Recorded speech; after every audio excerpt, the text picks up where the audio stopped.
আসলেন আবার চলে গেলেন, এটা কিন্তু শৃঙ্খলার মধ্যে পড়ে না।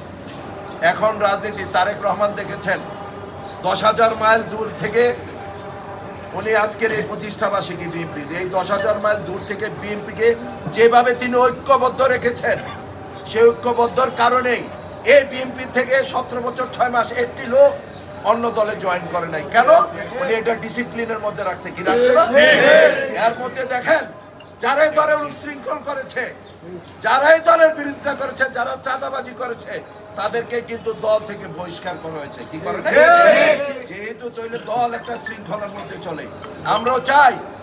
তারেক রহমান একটি কথা বলেছেন, ঐক্যর কোনো বিকল্প নাই, ঐক্য ঐক্য ঐক্য। আমি সবসময় কথাটা বলে আছি, কারণ এই কথাটা নির্দেশনা দিয়েছেন আমাদের প্রিয় নেতা তারেক রহমান। প্রতিষ্ঠাবার্ষিকীতে বলছি, অচিরেই প্রিয় নেতা আসবেন এবং ইনশাল্লাহ রাষ্ট্রীয় ক্ষমতায় বিএনপি যাবেন। আজকের এই প্রতিষ্ঠাবার্ষিকীতে আমাদেরকে আজকে এই দিনে আমরা আজকে ওয়াদা করব যে আজকে থেকে আবারও নতুন করে এই প্রতিষ্ঠাবার্ষিকী আমরা ডিসিপ্লিন ভাবে কুমিল্লার সবদিন সমাবেশে আসবো এবং ইনশাল্লাহ সুন্দরভাবে আমরা সেই জন্য বিনয়ের সহিত অনুরোধ রাখছি আগামীকালকে